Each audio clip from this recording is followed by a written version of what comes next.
Subscribe to this channel by clicking on the subscribe button and make sure to click on the bell icon for new videos.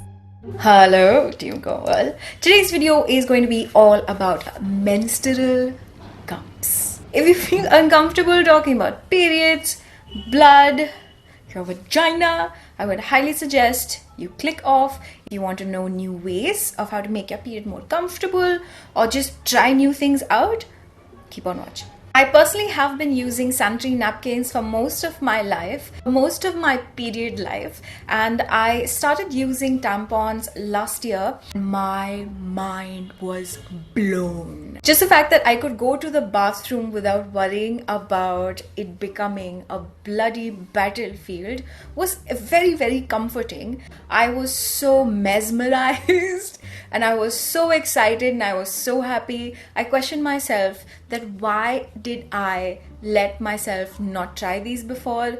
Because of that, I searched on Google about different ways to deal with your period. I got to know about menstrual cups. Since I was so inquisitive, I went to Amazon, checked out for menstrual cups, and lo and behold, there were gajillions of them. There's literally tons and tons of menstrual cups that I had no idea about, and apparently nobody really talks about it. So I was like, I need to try one. Since I'm a sucker for packaging, I went for a brand that has beautiful colors and it had like a very abstract packaging. They are a company that's owned by a mother and a daughter duo, and I found that really cool. So I was like, let's support them. The Sannap menstrual cups come in 3 sizes, I believe: small, medium, and large. So me being the smart ass that I am, I actually got the large. Large is for women that have had kids, and if you haven't had kids but you are above 25, you should try a medium. But I was trying to be a smart ass and I didn't get the medium before, so I finally got the medium now. They also give you a user manual because I don't think a lot of people know how exactly to work this. Even I didn't. I had to watch a lot of YouTube videos. Inside this pouch we have the medium sized menstrual cup. So I'm going to try to put my excited shots of the menstrual cup the initial time that I got it. No, it's a very sticky sort of a plastic, if that makes any sense, but I'm seriously really scared. I don't think this is going to go in. The way you're supposed to use it is before your cycle, you boil it in, you take a pan, fill it up completely, let the water boil, and then drop the menstrual cup in the boiling water for about 5 minutes. You let it boil and then you take it out.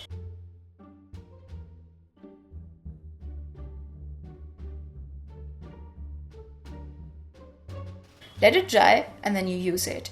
And there are different folds that you can do. There's one where you fold it like this and you insert it like so, or there's one where you kind of put it down, then it becomes like a muzzle of sorts, and then you can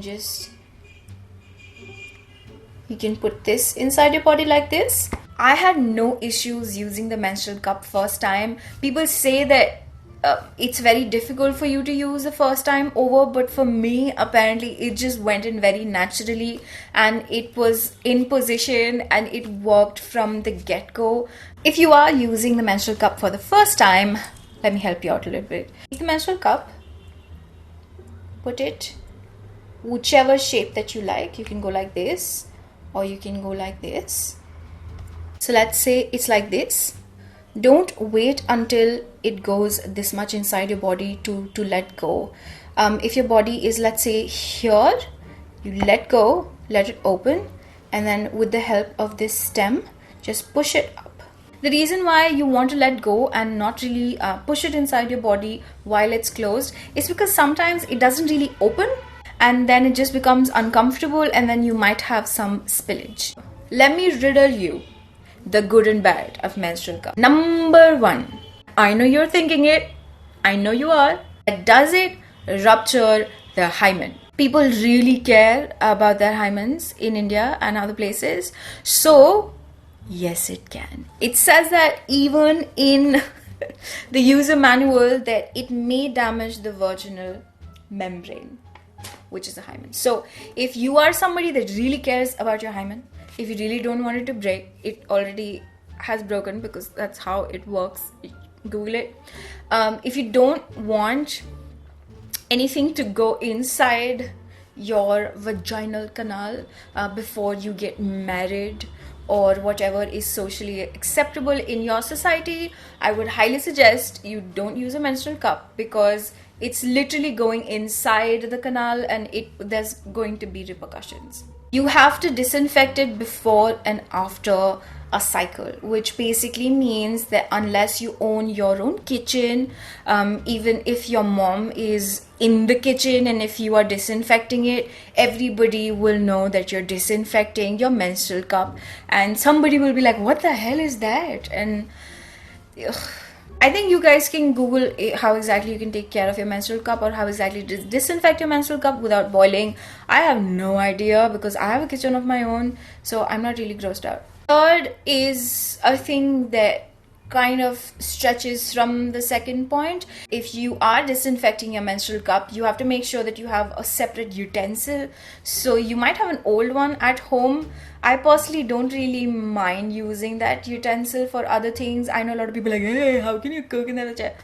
It's really like, it's clean. I don't know. It's a controversial topic, but I do have an old pan that I can, fill it up with water and you just disinfect it and good to go. Fourth negative thing is that this might be difficult for you to use initially. You will always be close or on top of the commode or the loo or the throne, as I like to call it. If you're not super cautious, it might drop into the said pot, and if you are super freaked out about germs and stuff, it will gross you out because you will have to take it out of the pot. I'm not saying it happens to everybody. I'm saying that it does happen. I've seen a lot of videos and most of the people were cribbing about how it's difficult to do that. It's very easy for you to not do that. Like for me, I always make sure that my hands are not wet when I'm doing it, just so it doesn't drop. A lot of people don't like to put their hands inside their body for some reason, like they get freaked out and stuff. So you do have, like when you do have to take it out, you have to kind of reach for it inside your body and you kind of have to hold on to it, so you will feel the texture of your skin on the inside. And if you're the sort of person that really hates having a vagina, which, let's be honest, all of us do when we're on our period and when it hurts, might be an issue. But for me, it's not. I don't mind it. It's my body. It's inside, outside. I love it as much as I love my face, so I'm okay with that. But initially it might be a little like for you. Let's get down to the positives. One of the biggest, most important thing I feel when it comes to these menstrual cups is that nobody knows that you're on your period.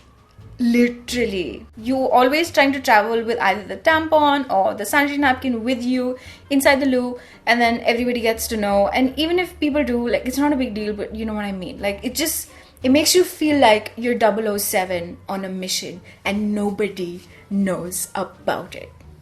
Apart from the discreetness, value is a great thing with these menstrual cups. This one menstrual cup cost me 400 rupees, which is essentially about, if I'm not mistaken, 40 to 50 sanitary napkins and about 25 tampons of what I used to buy. And this is going to last me for, let's say, 7 to 8 years, while that thing would last me 4 to 5 cycles, or let's say like 2 to 3 cycles. No, 2 to 3 is less. Most probably like 6 to 7 cycles, and this is gonna last me, I don't even know how much. I can't calculate that much, but it's gonna last me for a lot of cycles, and I think that's very, very convenient. So if you're trying to save money, get this. You don't have to worry about how many tampons you're left with. You don't have to worry about how long the tampons are going to last you. You don't have to worry about if you're going to get more tampons where you're going. You don't have to worry about how many you're left with. You don't have to worry about anything, and that's brilliant. Unlike a sanitary napkin or a tampon, you can let a menstrual cup stay inside your body for 12 hours, which is kaboom! So if you're the sort of person that's super active, if you swim, if you run, if you go trekking, if you go to places that don't necessarily have places for you to change your pads and sanitary napkins, this is amazing because you put it inside, let it be there for a whole 12 hours, and then when you are taking a shower, you can take it out, empty it, and insert it again. When people make the switch from sanitary napkin to tampons, sometimes they might have issues and they end up getting a toxic shock syndrome. But with these, apparently, you don't get any toxic shock syndrome, which means that your body is not going to react to it. Apparently, I don't have any scientific studies in place, so I cannot straight up say that they're actually not going to do it, but they do say that they're not going to cause it. If you guys want to buy the Sannap menstrual cup, I am going to leave a link in the description box. Please make sure to read all of the instructions as well as all of the tiny details that are there. And if you guys have been using menstrual cups and you have any reviews or anything to say about menstrual cups, or if you have like any particular company that you feel is really good, definitely let me know in the comment section. I would love to try new menstrual cups, although I don't think I'm gonna buy one at all because I already have 2 sizes now, but still it could be helpful for other people.